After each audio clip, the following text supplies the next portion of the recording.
নমস্কার। আমরা এর আগে সিএএ অর্থাৎ সিটিজেনশিপ অ্যামেন্ডমেন্ট অ্যাক্ট 2019 এই নিয়ে কয়েকটা ভিডিও করেছিলাম।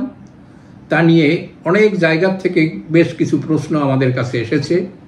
সেই প্রশ্নের উত্তর ব্যক্তিবিশেষে আলাদা আলাদাভাবে আমাদের দেওয়াটা ঠিক হবে না, কারণ মনে হচ্ছে যে এটা নিয়ে একটা ভিডিও করলে সবচেয়ে ভালো হবে এবং সেই প্রশ্নগুলোর উত্তর এখানে ক্লিয়ার হবে। প্রশ্নটা একটাই, যে আমরা সিটিজেনশিপের জন্য অ্যাপ্লিকেশান করতে গিয়ে ফেঁসে যাব না তো? আমরা অনেক আগে বাংলাদেশ থেকে এসেছি, কেউ বলছেন 72 সালের পরেই আমরা এসেছি, কেউ বলছেন আমি 90 সালের দিকে এসেছি, কেউ বলছেন 2003 সালে এসেছি। যে আমরা কি সিটিজেনশিপ করতে গিয়ে ফেঁসে যাব কিনা, এটাই হচ্ছে সবার প্রশ্ন। কারণ নানান সূত্র থেকে, নানান জায়গা থেকে, নানান রাজনৈতিক দল থেকে এমন কথা উঠেছে যে একবার যদি দরখাস্ত করে দিয়েছো তোমরা এনআরসিতে ফেঁসে যাবে, তোমাদের ডিটেনশন ক্যাম্পে আটকে দেবে, জীবন একেবারে হেল করে দিয়ে তারপরে তোমাদের বস্তা ভরে পাঠিয়ে দেবে বাংলাদেশে। কাজে এইটাই প্রধান ভয়। এখন এই ভয় কতটা সত্যি, আর সে প্রশ্ন, এবং বস্তায় ভরা হবে কিনা, তাদেরকে ট্রাকে ভরে পার করা হবে কিনা, যেমন অবৈধ বাংলাদেশিদের একটা শ্রেণীকে এখন করা হচ্ছে। জানি না এই ক্ষেত্রে যারা সিটিজেনশিপ পাওয়ার যোগ্য, অর্থাৎ পাকিস্তান, আফগানিস্তান এবং বাংলাদেশের 6টি মাইনরিটি কমিউনিটি, হিন্দু, শিখ, বৌদ্ধ, জৈন, পার্সি এবং খ্রিস্টান, এদের জন্য সিটিজেনশিপ দেয়া হবে। কারা? যারা রিলিজিয়াস পারসিকিউশন অর্থাৎ ধর্মীয় কারণে যারা অত্যাচারিত হয়ে ওই দেশ ছেড়ে আসতে বাধ্য হয়েছেন, যে এই তাদেরই সহজ শর্তে সিটিজেনশিপ দেয়া হবে। সিটিজেনশিপ কাদের দেয়া হয়, কিভাবে দেয়া হয়, এ সম্পর্কে একটা গাইডলাইন তৈরি করা আছে আমাদের সংবিধানের আর্টিকেল 5 থেকে শুরু করে আর্টিকেল 11-এ। কিন্তু বিস্তারিতভাবে সিটিজেনশিপ যে দেয়া যাবে, দেয়া হবে, এই বিষয় নিয়ে বিস্তারিত আলোচনা করা আছে সিটিজেনশিপ অ্যাক্ট 1955, অর্থাৎ 1955 সালে ভারতের পার্লামেন্ট, স্বাধীন ভারতের পার্লামেন্ট, তারা এই নাগরিকতা আইন তৈরি করে সেখানে সিটিজেনশিপ দেওয়ার কথা বলা হয়েছে। এই আইনে বেশ কয়েকবার পরিবর্তন হয়েছে, যারা সিটিজেনশিপ পেতে পারেন, কোন পর্যায়ে পেতে পারেন ইত্যাদি বিষয় নিয়ে কিছু ভাবনা চিন্তা হয়েছে। ঠিক তেমনি একটি পরিবর্তন, যাকে আইনের ভাষায় অ্যামেন্ডমেন্ট বলা হয়, তা করা হয়েছে 2019 সালে। এবং বলা হয়েছিল যে আইনটি তখন থেকেই কার্যকর হবে যখন এটা গেজেটে প্রকাশিত হবে। সেই আইন গেজেটে প্রকাশিত হয়েছে 12 ডিসেম্বর 2019, অর্থাৎ আইনটি কার্যকর হয়েছে। কিন্তু সিটিজেনশিপ দেওয়ার জন্য যে প্রয়োগ সেই আইনের, সেই প্রয়োগ হতে পারেনি যতক্ষণ না 2024 সালে এর উপরে রুল তৈরি হয়েছে। রুল ব্যাপারটা কি হচ্ছে?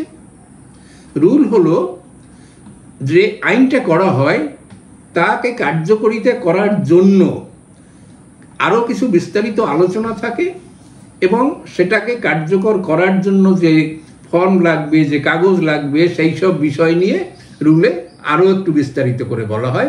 রুল পার্লামেন্ট ফ্রেম করে না, এটা সেই দপ্তর বা মিনিস্ট্রি তারা তৈরি করে। কিন্তু এখানে সেই রুল তৈরি করতে লেগে গিয়েছিল অনেকটা বেশি সময়। 2024 সালের মার্চ মাসে, এবং সেটা মার্চের 11 তারিখে সেই রুল তৈরি হয়েছে। তারপরে সেটা গেজেটে নোটিফিকেশন হয়েছে, এবং বেশ কিছু লোককে যারা দরখাস্ত করেছিলেন তাদেরকে অলরেডি সিটিজেনশিপ দেওয়া হয়েছে। ফলে বিপদের দিক কি আছে?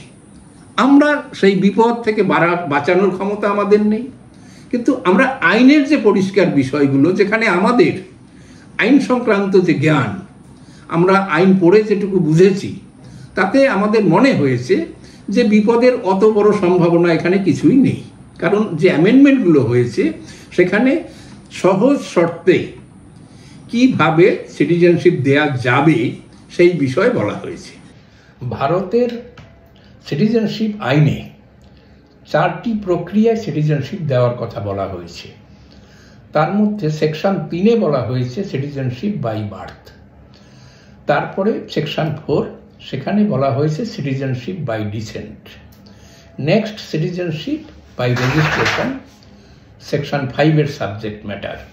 এবং যারা এদেশে বসবাস দীর্ঘদিন ধরে করছে, দেশে থেকে যাবে, তাদের সিটিজেনশিপ দেওয়ার যে প্রক্রিয়া, তার নাম হচ্ছে সিটিজেনশিপ বাই ন্যাচারালাইজেশন। এখন বাংলাদেশ থেকে, পাকিস্তান থেকে যারা এসেছেন, তাদের যে সিটিজেনশিপ দেওয়ার প্রক্রিয়া, তা এই সেকশন 6-কে অ্যামেন্ড করে একটা নতুন সেকশন যোগ করা হয়েছে, সেকশন 6B। সেখানে সেই সিটিজেনশিপ দেওয়া হবে, কিভাবে দেওয়া হবে সেই প্রক্রিয়া আলোচনা করা হয়েছে এবং বিস্তারিত আলোচনা করা হয়েছে তার সংশ্লিষ্ট রুল 2024। এই রুলে আরও বিস্তারিত বলা হয়েছে। অ্যামেন্ডমেন্টটি করা হয়েছিল, সেটা হচ্ছে সেকশন 2। সেখানে একটা প্রভিশন অ্যাড করা হয়েছিল। সেই প্রভিশনে বলা আছে কাদের কাদের সিটিজেনশিপ দেয়া হবে এবং তার জন্য কি কি পরিবর্তন কোথায় আনা হয়েছে, এইসব কথা সেখানে বলা হয়েছে। তাহলে মেইন যে কারণ, অর্থাৎ কিভাবে কি দেয়া হবে, এই বিষয়টা বলা আছে সেকশন 6-এর পরে। 6A একটা আর্টিকেল রয়েছে, সেটা আসামে বসবাসকারী যারা, তাদের সংক্রান্ত। সেটা আমাদের এখানে প্রয়োজন নেই বলে আলোচনা করব না। আমরা যাব এখানে সেকশন 6B এর ক্ষেত্রে, যেটা এই 19-এর অ্যাক্টে, অ্যামেন্ডমেন্ট অ্যাক্টে, যেটা প্রধান জায়গা, প্রধান বিষয়। অর্থাৎ প্রথমে বলা হয়েছে কাদের দেয়া হবে, এই সুযোগটা কাদের দেয়া হচ্ছে। 6টা ধর্মাবলম্বী মানুষ, 3টা দেশ থেকে আসা। সেটা আসার কারণ হচ্ছে ধর্মীয়ভাবে তারা অত্যাচারিত হয়ে সে দেশে টিকতে পারেনি, তাদের উপরে অত্যাচার করা হচ্ছে নানানভাবে, তখন তারা আসতে বাধ্য হয়েছে। কিন্তু অদ্ভুত বিষয় আছে এখানে, যেটা ধর্মীয় কারণে অত্যাচারিত হয়েছে কিনা এই আইন কিন্তু সেটা প্রমাণ করতে বলেনি কোথাও। ধরেই নেওয়া হচ্ছে নিজের জন্মভূমি, মাতৃভূমি ফেলে যারা এইভাবে বারবার চলে আসছে সেখান থেকে, বছরের পর বছর স্বাধীনতার পর থেকে, তারা এমনি এমনি আসেনি, তাদের উপর অত্যাচার হয়েছে, সে দেশে বসবাস করতে পারেনি, বসবাসের উপযুক্ত নয়, তাই তারা এখানে আসতে বাধ্য হয়েছে।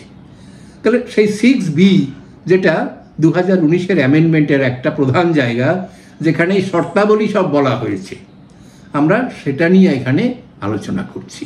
যে special provision as to the citizenship of person covered by provision to clause B of subsection 1 of section 2। অর্থাৎ এই যে সেকশনটা, যেখানে আমরা আগে বললাম যে কাদের সিটিজেনশিপ দেওয়া হবে, সেইটা ওই সেকশন 2-এর সাবসেকশন 1-এর ক্লজ B এর সাথে যে প্রভিশন অ্যাড করা হয়েছে, তাদের সম্পর্কে বলা হয়েছে। এই জায়গাটা লয়ের বিষয়, আইনের বিষয় বলে শুনতে একটু জটিল মনে হতে পারে, কিন্তু বিষয়টা যেহেতু আমরা আইনের দিকটা আলোচনা করছি, আমরা এই দিকটাকে কিন্তু অগ্রাহ্য করতে পারবো না। এখানে বলা হয়েছে the central government or an authority specified by on behalf may subject to the condition, restriction and manner as may be prescribed on an application made by this behalf, grant a certificate of registration or certificate of naturalization to a person referred to in proviso to clause B of subsection 1 of section 2। অর্থাৎ ওই যে একটু আগের যেসব কথা আমরা বলছিলাম, যে সেই প্রসঙ্গে বলা হচ্ছে তারা যদি দরখাস্ত করে, অর্থাৎ মেন কন্ডিশন হচ্ছে যে সিটিজেনশিপ চাই যার, তাকে দরখাস্ত করতে হবে। এবং দরখাস্ত করলে সে 2 কন্ডিশনেই পেতে পারে, বাই ওয়ে অফ রেজিস্ট্রেশন, অর্থাৎ আন্ডার সেকশন 5, অথবা under section 6, citizenship by registration অথবা সিটিজেনশিপ বাই ন্যাচারালাইজেশন। অর্থাৎ এখানে অনেকের ধারণা আছে যে শুধুমাত্র ন্যাচারালাইজেশনে হবে, সেটা নয়, দুটোতেই হতে পারবে। এবং অ্যাপ্লিকেশন ফর্ম যেটা, সেটা প্রত্যেক ক্ষেত্রের জন্য আলাদা আলাদাভাবে করা হয়েছে। সেটা যখন আমরা অ্যাপ্লিকেশনের বিষয় নিয়ে আলোচনা করব, সেখানে আমরা সেই বিষয়টা নিয়ে আসব নেক্সট এই সেকশানে। তাহলে আমাদের প্রথম অংশটা ক্লিয়ার হয়ে গেল যে একটা অ্যাপ্লিকেশান করলে যারা সিটিজেনশিপ পাওয়ার যোগ্য, গভর্নমেন্ট স্বয়ং অথবা তাদের প্রতিনিধি তারা এই বিষয়ে যেসব নিয়মকানুন বানিয়েছেন সেটুকু ফলো করলে তাদের সিটিজেনশিপ দেওয়া হবে।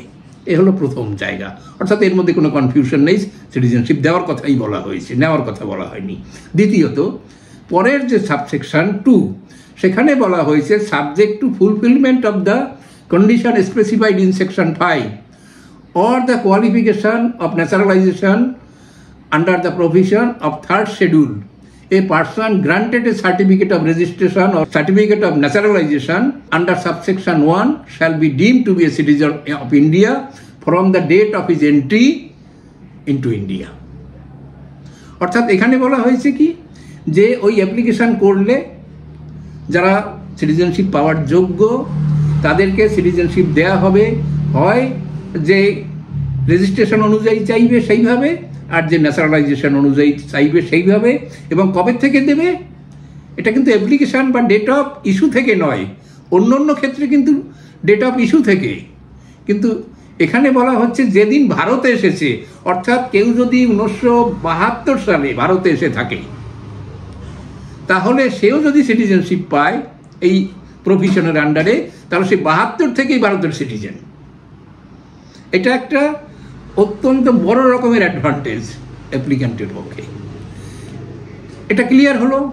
নেক্সট আমরা যাচ্ছি 3, পরের subsection, on and from the date of commencement of citizenship amendment act 19, any proceedings pending against a person under this section in respect of illegal migration or citizenship shall stand abated or conferment of citizenship to him.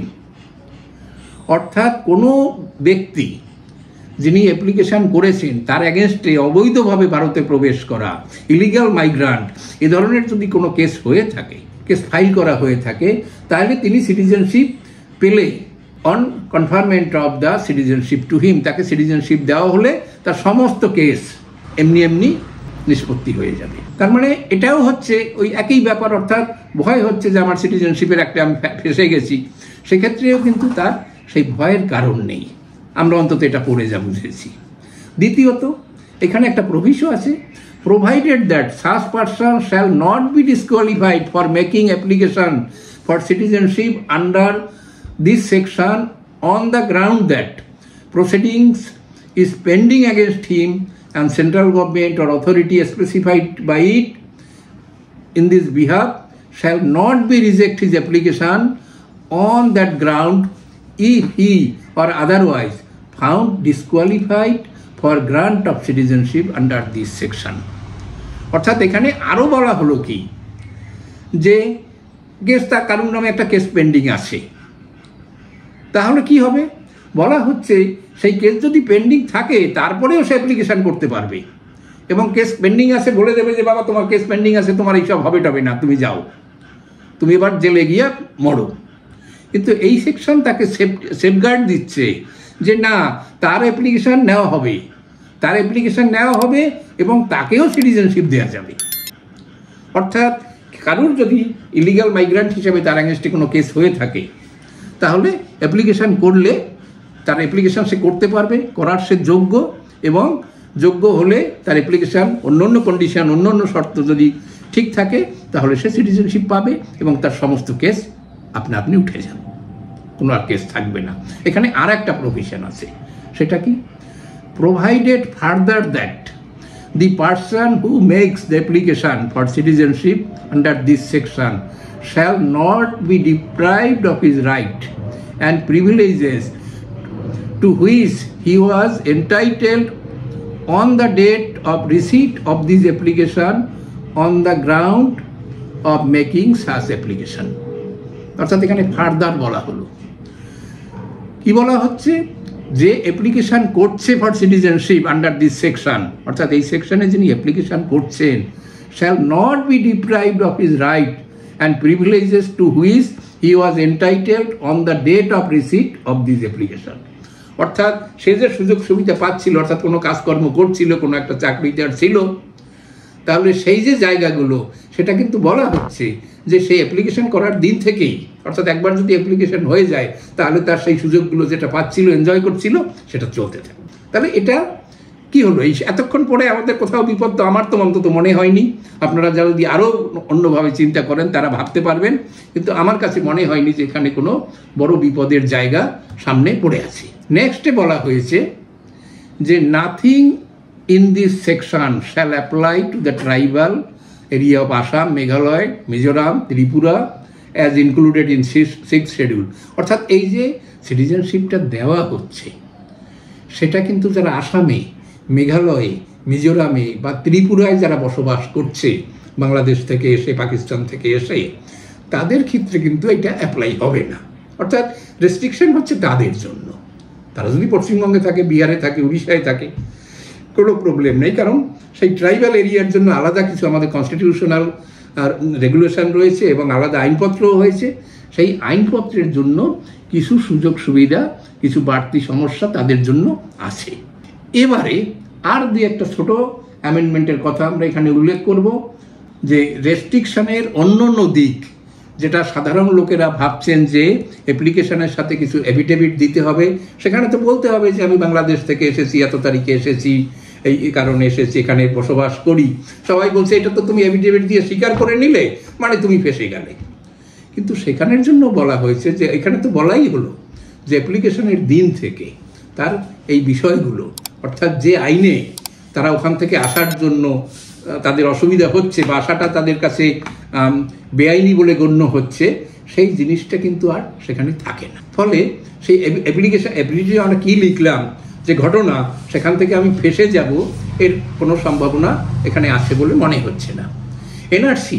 NRC কিন্তু অনেক সময় ব্যাখ্যা হয়েছে যে আসামের যে একটা এনআরসির কথা ছিল, সেখানে নির্দিষ্ট সময় থেকে বসবাসকারী, সেখানে সান অফ দ্য সয়েল, ভূমিপুত্র ইত্যাদি কন্ডিশনের কথা বলা হয়েছিল। এক্ষেত্রে বলা হচ্ছে এনআরসি যদি হয়, যে বিষয় নিয়ে আলোচনা করা হচ্ছে, that will be another document of Indian citizens. অর্থাৎ আমাদের যেমন আধার আছে, ন্যাশনালিটি সাপোর্ট করছে, কিন্তু Aadhaar, passport, voter identity card, vote, এর কোনো বিষয় কিন্তু সিটিজেনশিপের যে সার্টিফিকেট তার সমতুল্য নয়।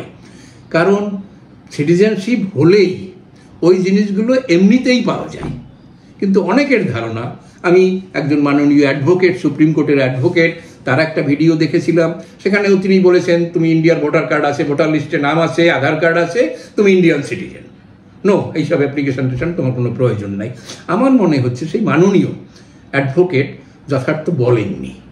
কারণ আমরা এখন যে ঘটনাগুলো ঘটেছিল, অর্থাৎ পাকিস্তানের যে সব লোকদেরকে বিতাড়িত করা হয়েছে, বাংলাদেশের যে সব লোকদেরকে বিতাড়িত করা হয়েছে দেশ থেকে অবৈধ নাগরিক হিসাবে, অবৈধ বসবাসকারী হিসাবে, তাদের কিন্তু কারোর ক্ষেত্রেই এই ঘটনাটি কিন্তু গণ্য করা হয়নি।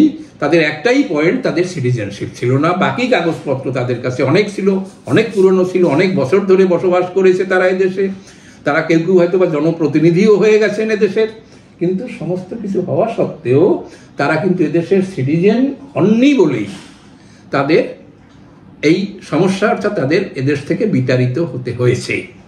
সেই জন্য সব মিলিয়ে যেটা আমাদের মনে হবে, এই সেকশন পড়ে যেটা মনে হবে, তাতে কোথাও এমন কোনো কথা বলা হয় নাই যে অ্যাপ্লিকেশন করলে সিটিজেনশিপ অ্যাক্টের আন্ডারে তারা ফেঁসে যাবে, বিপদে পড়ে যাবে।